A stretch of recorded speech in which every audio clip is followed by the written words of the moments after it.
Hello everyone and welcome to Kaushalam. आज हम बात करने जा रहे हैं जो कि है टीडीएस ऑन सैलरी। इसकी जानकारी हर एम्प्लॉय को होनी चाहिए जिसका टीडीएस डिडक्ट हो रहा है, और उन अकाउंटेंट्स को भी होनी चाहिए जो कि टीडीएस डिडक्ट कर रहे हैं सैलरी पर। अब हम इस टॉपिक में आज ये पढ़ेंगे कि टीडीएस ऑन सैलरी किस तरह से कैलकुलेट होता है। इसके लिए हम छोटा सा एग्जाम्पल भी यूज करेंगे ताकि हम सीख सकें कि कैलकुलेशन होती कैसे है। बट उससे पहले हम बात करेंगे इस टॉपिक से रिलेटेड कुछ प्रोविजंस के बारे में। TDS on salary section 192 of income tax के प्रोविजंस यहां अप्लाई होते हैं। टीडीएस ऑन सैलरी, जैसा कि हम बात कर रहे हैं, सैलरी जो कि एक एम्प्लॉय को मिलती है उस समय टीडीएस डिडक्ट होगा जब उसे वो सैलरी पे की जाती है। क्या एम्प्लॉय की इनकम बेसिक एग्जम्पशन लिमिट को क्रॉस कर रही है? अगर एम्प्लॉय की इनकम बेसिक एग्जम्पशन लिमिट जो कि 2.5 लाख रुपीज है रिसेंटली, अगर उसे क्रॉस करती है तो फिर कहीं ना कहीं वो इनकम टैक्स के दायरे में आता है, उस पर इनकम टैक्स की लायबिलिटी है। और अगर उस पर इनकम टैक्स की लायबिलिटी है तो एम्प्लॉयर की ये लायबिलिटी है कि उसे सैलरी का पेमेंट टीडीएस डिडक्ट करके करना होगा। अब हमारे लिए एक जो क्वेश्चन है वो ये कि टीडीएस डिडक्ट कितना होगा, कब होगा, ये हमने बात कर ली, होगा कितना। तो इनकम टैक्स में कोई फ्लैट रेट नहीं है टीडीएस ऑन सैलरी की, मतलब टीडीएस कितना डिडक्ट होगा सैलरी पर, इसकी कोई फिक्स रेट नहीं है। इसके लिए रेट आपको खुद को कैलकुलेट करनी होगी। सो हम यहां पर एक एवरेज रेट का कॉन्सेप्ट लेंगे, एवरेज रेट यूज करेंगे जिससे हम टीडीएस डिडक्ट कर सकते हैं। अब क्वेश्चन ये है कि वो एवरेज रेट कैलकुलेट कैसे होगी। उसके लिए पहले आपको क्या करना होगा, एम्प्लॉय की जो भी इनकम है उसको डिटरमाइन करने के बाद उस पर टैक्स की लायबिलिटी कैलकुलेट करनी है। अब जो भी उसकी टैक्स लायबिलिटी कैलकुलेट हुई है उस टैक्स लायबिलिटी को डिवाइड करना है उसकी एस्टिमेटेड इनकम से। इसके बाद जो रेट आएगी उसी रेट से आप टीडीएस डिडक्ट करेंगे।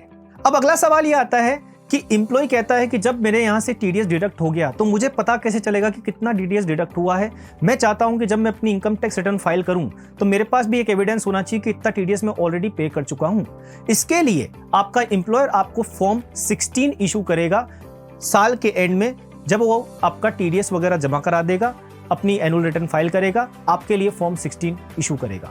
उस फॉर्म 16 में आपका टीडीएस रिफ्लेक्ट होगा कि कितना आपकी इनकम थी और कितना आपका टीडीएस डिडक्ट हुआ है। चलिए अब हम टीडीएस ऑन सैलरी की कैलकुलेशन को एक एग्जांपल की हेल्प से समझते हैं। सपोज एक एम्प्लॉय है जिसका नाम मनोज है, उसकी एज 32 ईयर्स है, मींस वो सीनियर सिटीजन की कैटेगरी में नहीं है।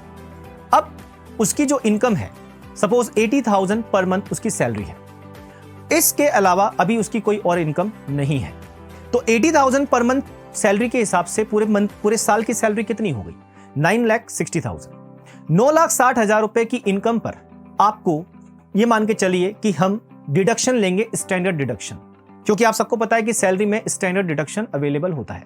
50,000 का हम स्टैंडर्ड डिडक्शन ले लेंगे। 9,60,000 में से अगर हमने 50,000 लेस कर दिए तो हमारी इनकम बच गई 9,10,000। इसके बाद हम देखेंगे क्या एम्प्लॉय मनोज को कोई सेक्शन 80C से 80U तक में डिडक्शंस अवेलेबल हैं। तो सपोज सेक्शन 80C से 80U तक मनोज को 1 लाख रुपए के डिडक्शंस अवेलेबल है।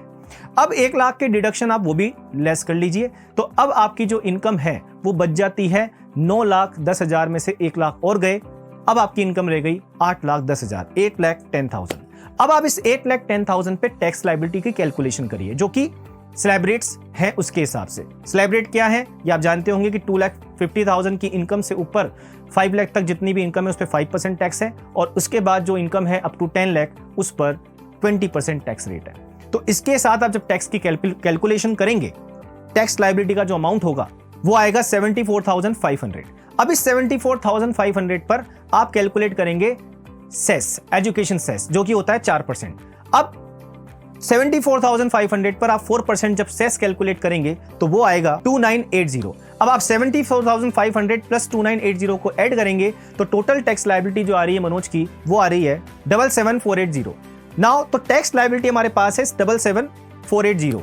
अब हमारे पास उसकी इनकम थी जो कि थी 9,60,000। अब यहां से आप उसकी एक रेट कैलकुलेट करेंगे कि कितना टैक्स कैलकुलेट हुआ इतनी इनकम पर। तो 77,480 डिवाइडेड बाय हम कर देंगे 9,60,000 मल्टीप्लाई बाय 100, तो हमारे पास उसकी टैक्स रेट आ जाएगी जो कि आएगी 8.07%। अब ये जो 8.07% रेट है, इस रेट से आपको टीडीएस डिडक्ट करना है।